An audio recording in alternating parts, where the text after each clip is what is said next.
hubo otra visita de la cual se habló no tanto a niveles internacionales, a niveles geopolíticos, la reunión entre Anthony Blinken, precisamente el secretario de Estado de Estados Unidos, con el primer ministro, con el líder en Vietnam, para, o sea, hablaron no de firmar, no firmaron acuerdos, no dejaron clara como tal una cooperación, pero lo que sí es que hicieron una declaración conjunta y la declaración conjunta básicamente decía que querían que en los próximos meses ya tener ahora sí acuerdos firmados, posturas fuertes, coordinadas para mantener la seguridad del Indo-Pacífico. No dijeron exactamente ellos para ir en contra de China, pero dado las disputas en el mar de la China Meridional que tiene China con Vietnam y con otros países, pero específicamente con Vietnam,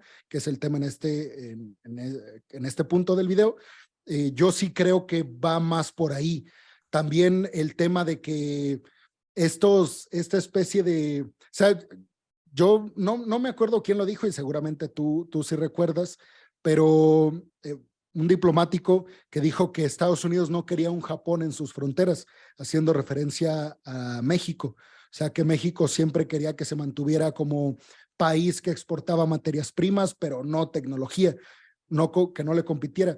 Pues China tiene muchos chinas alrededor de ellos. Tiene a Japón, Corea del Sur, Vietnam, eh, un poco Filipinas, un poco Singapur, o sea, países que van también en ese camino de ser unas potencias muy fuertes económicamente, pero también en influencia geopolítica. Y casualmente son los países con los que China está teniendo fricción por las disputas en el mar de la China Meridional. Entonces, ¿a ti cómo te cayó este tema que te propuse? O sea, una alianza entre Vietnam y Estados Unidos contra China. Suena raro, suena muy raro. No recuerdo qué diplomático dijo esto que mencionas, pero sí me acuerdo de un diplomático mexicano, Adolfo Aguilar Cincel, que dijo que México era el patio trasero de Estados Unidos, ¿no? Entonces creo que ahí, con esa aclaración, entendemos mucho la relación México-Estados Unidos.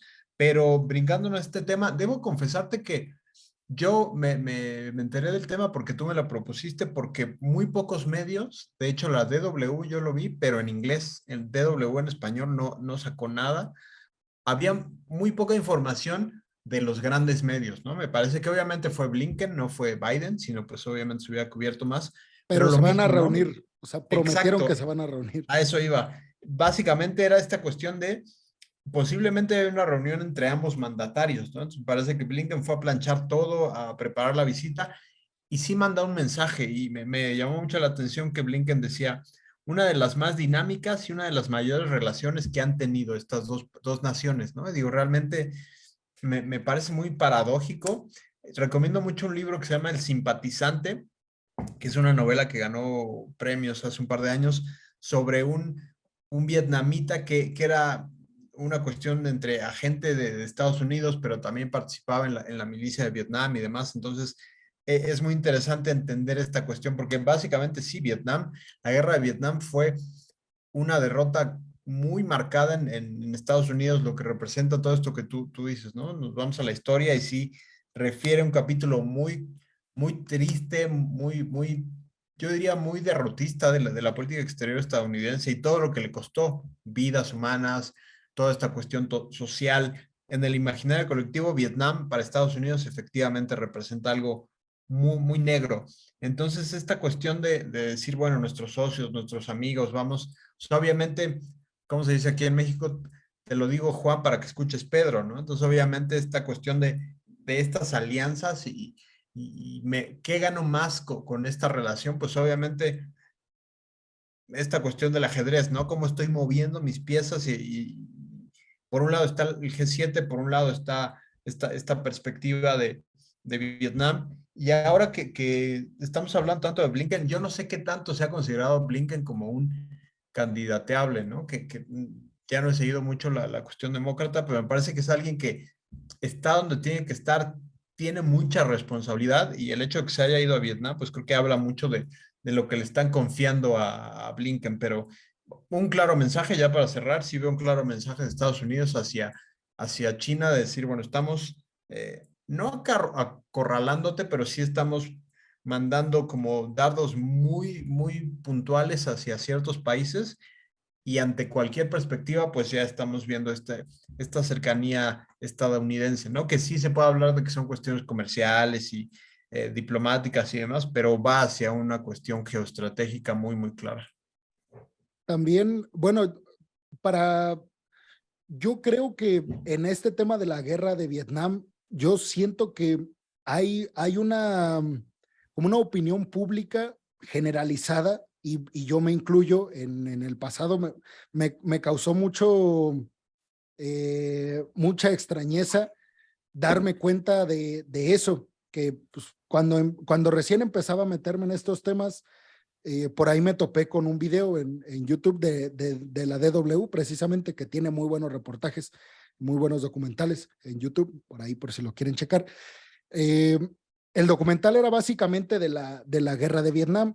Yo siempre había entendido, te digo, pues por lo que escuchas en medios de comunicación, en la historia que te cuentan en las escuelas, yo siempre había entendido el conflicto de Vietnam como Vietnam país contra Estados Unidos país, y que Estados Unidos tenía intereses dentro del territorio de Vietnam y que el ejército de Vietnam logró sacar a los estadounidenses. Para aquellas personas que tengan ese imaginario colectivo, que creo que la mayoría lo tenemos, eh, pues creo que un punto importante para entender qué fue el conflicto de Vietnam, podríamos, o sea, como una analogía muy marcada podría ser la guerra en Corea. O sea, dos bandos, uno capitalista, uno socialista, uno apoyado por los frentes socialistas, China, la URSS, y el otro, pues apoyado por los frentes capitalistas, Estados Unidos, Reino Unido, eh, lo euroatlántico, diría Stoltenberg. Entonces, para todos aquellos, pues no fue realmente país contra país, sino que Estados Unidos participó directamente, sí, en el conflicto, mandando hombres, mandando armas, pero fue más bien contra el sector comunista en Vietnam. Estados Unidos apoyaba al sector liberal, capitalista en Vietnam, que fue el que perdió.